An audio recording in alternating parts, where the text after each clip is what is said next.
The ink blooms across parchment like a language that refuses to belong. Botanical spiral, baths churn, stars interlock, and every line suggests meaning that slips away the moment you think you have it. Welcome to the Voynich Manuscript, a book that will not translate. In this episode, we step into a centuries-old codex that resists decryption. Calmly, we trace its pages, its owners, and the patterns that imitate language while denying certainty. A codex emerges from silence. In the quiet halls of the Villa Mondragone, nestled in the Alban Hills southeast of Rome, a forgotten codex stirred to life. The year was 1912 when Wilfrid Voynich, a Polish book dealer with a taste for the rare and arcane, came into possession of a manuscript unlike any ever seen. Bound in aging vellum and cloaked in mystery, it carried the name it still bears today, Voynich MS 408. From the first glance, the pages confounded expectations. Though later carbon dating would place its origin in the early 15th century, the manuscript's contents seemed untethered from any known tradition. Leaf after leaf revealed meticulous drawings, plants that bore resemblance to nothing catalogued by botanists, nude women immersed in bath-like vessels entwined by curling pipes, and complex circular diagrams that gestured toward astronomy yet followed no celestial order. Most curious of all was the writing. A flowing, practiced hand had inscribed the text in a script made up of looping, rhythmic characters, utterly unknown yet eerily systematic, as if the book had its own private grammar. Its language, if it even was a language, defied translation, resisting linguistic and cryptographic efforts alike. Tucked alongside the manuscript was an old letter attributed to 17th century scholar Johannes Marcus Marci. In it, Marci claimed the book had once captured the attention of Holy Roman Emperor Rudolph II and had baffled legions of intelligentsia ever since. Even in its own time, the manuscript had been a riddle cloaked in obsession. Voynich, sensing its mystery could stir the scholarly world, brought the codex to broader attention. And stir it did. Some called it an alchemical manual. Others painted it as a compendium of early medicine. There were whispers it hid the genius of Roger Bacon behind ciphered prose. Yet none of these theories could be proven. As researchers parsed its strange illustrations and curious structure, what appeared to be botanical, astronomical, pharmaceutical, and balneological sections, each hypothesis unraveled under scrutiny. Without a known key, the text remained sealed, and every confident claim dissolved into speculation. More than a century later, the Voynich manuscript, as it came to be known, remains an enigma.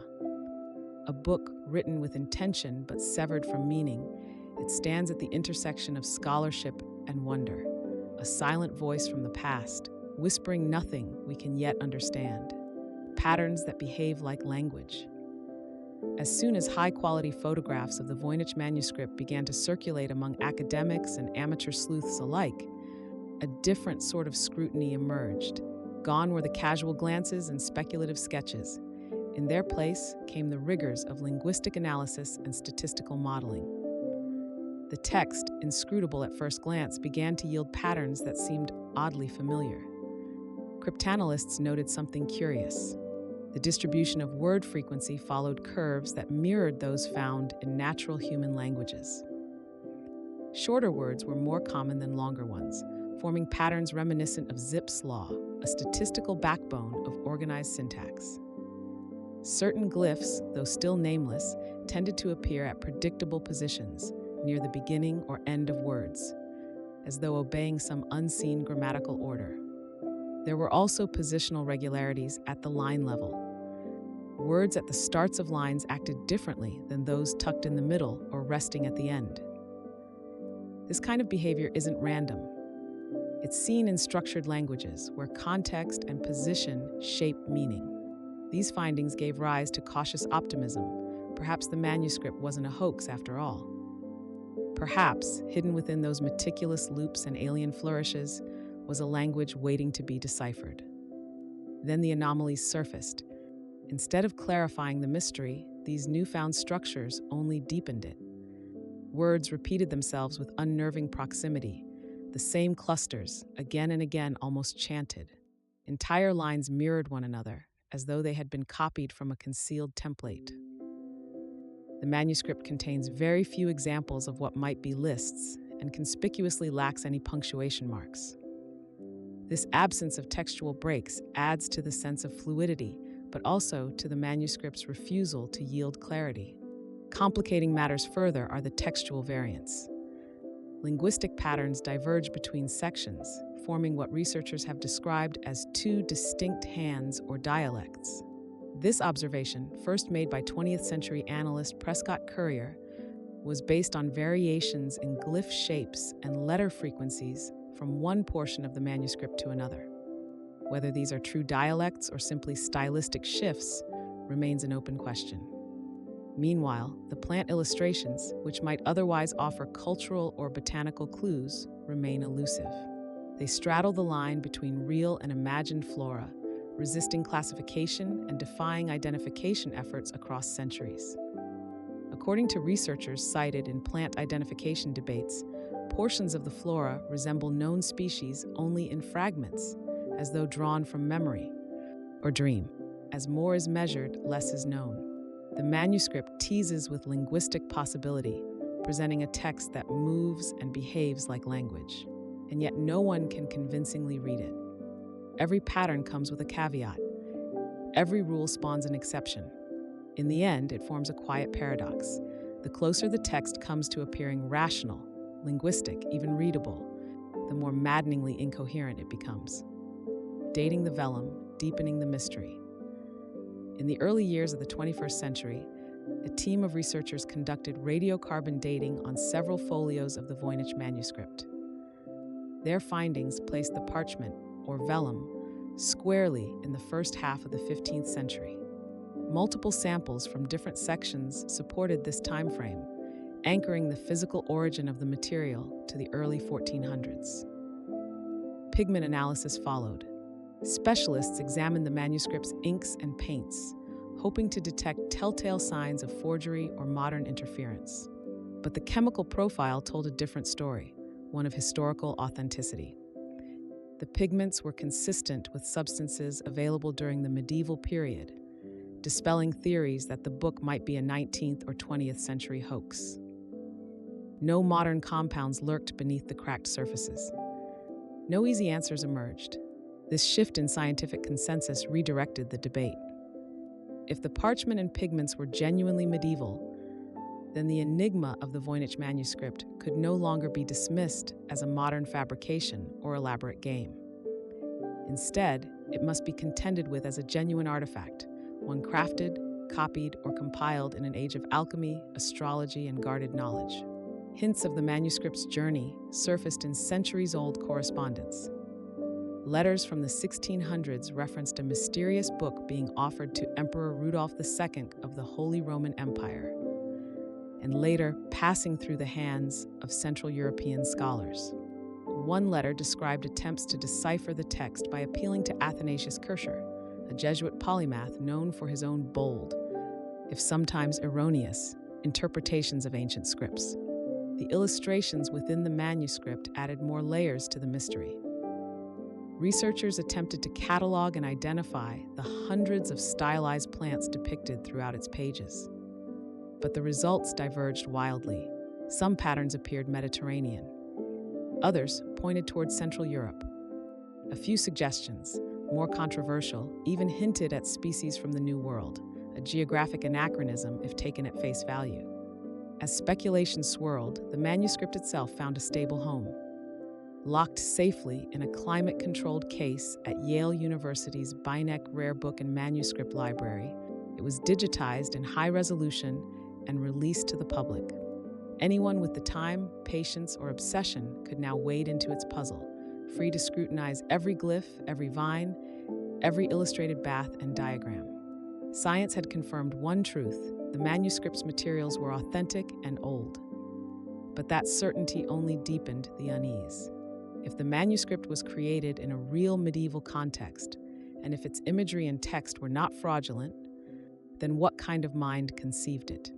Statistical analysis of the script reveals patterns eerily similar to natural language, frequencies, recurrences, and clustering that suggest underlying rules.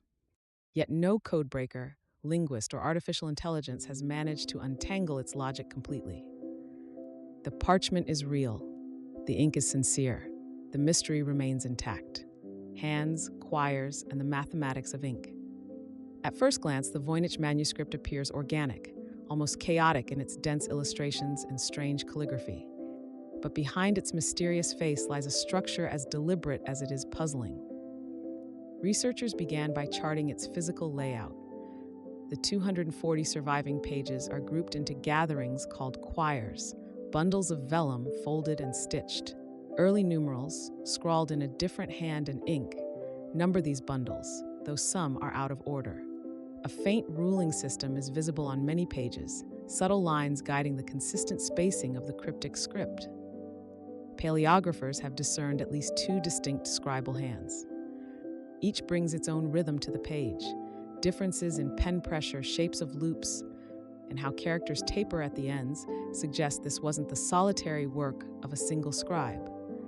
The flow of the script, known as the ductus, varies just enough to hint at more than one contributor, though their identities remain entirely unknown. To make the script readable to machines, transliteration schemes were developed, mapping the unique glyphs into Roman letters. This allowed computers to begin analyzing the patterns. Entropy tests, used to measure randomness, showed something odd. The text is less chaotic than random noise, but also doesn't match the structure of known natural languages. It occupies a strange middle ground, neither gibberish nor fully grammatical. The words themselves suggest an agglutinative structure. Building blocks of repeated prefixes and suffixes seem to combine and recombine across the manuscript. Yet the system isn't stable. Rules that appear consistent in one section often dissolve or evolve in others, defying easy classification. Cryptanalysts have tested a range of theories. Some tried classical ciphers, others verbose encoding methods where simple syllables are expanded into longer letter strings. These approaches offered tantalizing glimmers, a familiar pattern here, a repeating form there, but none cracked the code. Others widened the lens to include the manuscript's lavish illustrations. They proposed that the images, plants, zodiac wheels, bathing figures, encode contextual meaning, with labels functioning as keys. But no consistent match between text and image has ever held up. Scattered marginalia, written in later centuries, offer a glimpse into previous readers' own frustrations. Notes in Latin or faded shorthand, as if someone long ago tried to wrestle meaning from the same walls modern researchers face. With digitization, scholars now pore over high-resolution scans from Yale's Voynich library. Under magnification, unnoticed details have emerged: minute corrections, ghostly guide marks, faint pen lifts at the ends of strokes. Each is a whisper from a vanished hand, offering a sliver of insight while skirting true revelation. Piece by piece, a profile emerges, but like shifting sand, it refuses to settle. The structure is there, the clues are many, yet the cipher, if one exists, remains always just beyond reach. Cipher, constructed tongue, or elaborate misdirection. Over the decades, scholars, cryptographers, and linguists have proposed a spectrum of theories to explain the Voynich manuscript. Each theory, like a shard of stained glass, refracts a slightly different truth, but none has brought the whole into focus. One prevalent idea suggests the manuscript is written in a verbose cipher, a carefully crafted encryption method where individual syllables or common words are inflated into longer, more complex symbols. This would intentionally obscure frequency patterns, making traditional decoding impossible. The approach aligns with patterns observed in the manuscript's character clusters, yet stumbles when confronted with the rhythm and spatial repetition across pages. Another school of thought leans toward the manuscript representing a natural language, perhaps an obscure dialect, transformed by a unique orthography. This hypothesis draws strength from subtle linguistic regularities in the text, such as positional dependencies and recurrent structures, features often present in living languages. And yet, despite these familiar fingerprints, the manuscript has yielded no stable phonetic or grammatical core. A more radical proposition is that the text encodes a constructed language invented from first principles.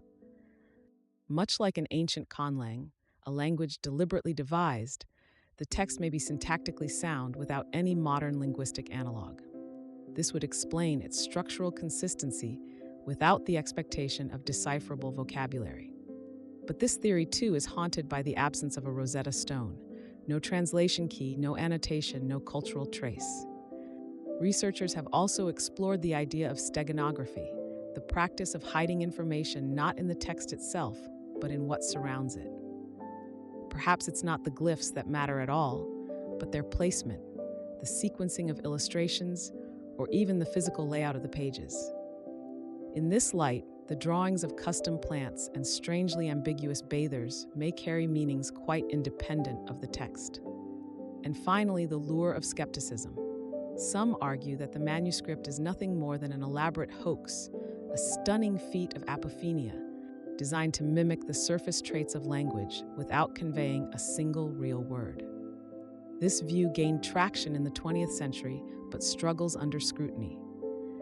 As Yale's Voynich Library notes, the vellum of the manuscript has been radiocarbon dated to the early 1400s, and its content displays a degree of internal consistency that challenges the notion of nonsense.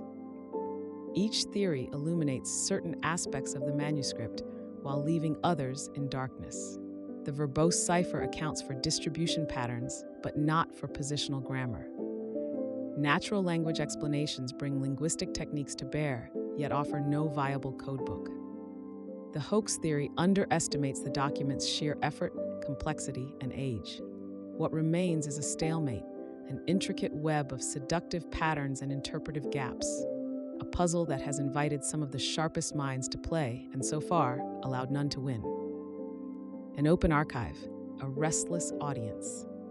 When Yale University's Voynich Rare Book and Manuscript Library digitized the Voynich Manuscript and released high-resolution scans to the public, something subtle but profound shifted. Once a protected relic examined by specialists under careful supervision, the manuscript became global, accessible to anyone with an internet connection and curiosity. Scholars, cryptographers, linguists, historians, and amateur sleuths now study the same vellum pages from vastly different perspectives. The pages are traced in databases that catalog each glyph, repeated sequence, and ornate swirl of ink. A kind of digital archaeology unfolds as crowdsourced hypotheses evolve with each new pattern discovered or imagined. According to cryptology research, modern algorithms have attempted translations based on pattern frequency and linguistic modeling. Some machine learning groups report partial matches to obscure dialects or even encoded Romance languages, but these results often sway under scrutiny.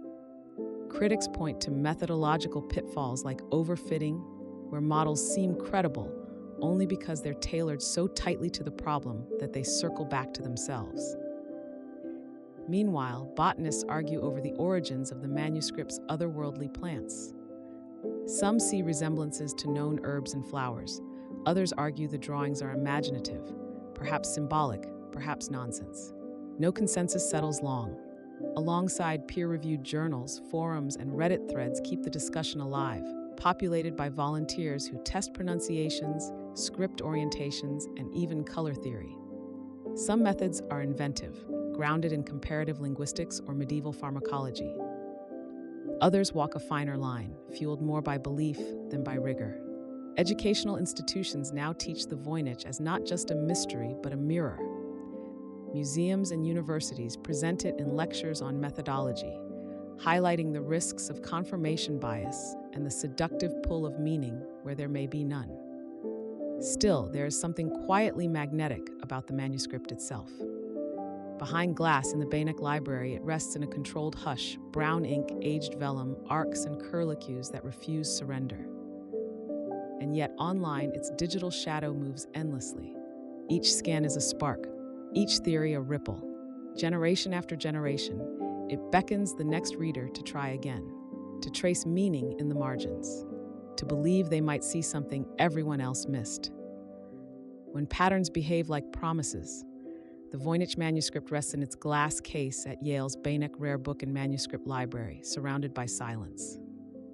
Its pages, browned by centuries, feel less like a book and more like a recording of something we've yet to understand, or perhaps never will.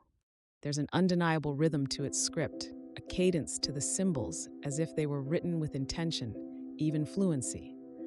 Patterns emerge, repeating curves and flourishes, consistent enough to hint at grammar, yet just elusive enough to dissolve under scrutiny. Cryptographers and linguists have charted statistical repetitions, mapped morphologies, and fed the text through modern language models. Still, it refuses to reveal a single verifiable word. As observed in cryptology research and AI decipherment trials, the structure of the text possesses hallmarks of human language, entropy levels and word length distribution that mimic known tongues, yet no match has held under serious examination. This contradiction is precisely where the mystery bites deepest, the line between sense and simulacrum. Look closely at the botanical drawings, strange stems, curling leaves, unidirectional root systems. To some, they echo herbs from medieval pharmacopoeias, to others, they are inventions entirely. The debate among plant identification scholars has spanned decades and continents, producing no consensus. What we see might be inventions cloaked in the appearance of nature, or simply plants unknown now or never real to begin with. So we are left with a manuscript shaped like a message, but behaving like a mirror. It reminds us that even the most sophisticated patterns are not promises, they are invitations. Invitations to decipher, to interpret, to believe. In this space between symbol and meaning, we are tempted to make meaning where none may exist.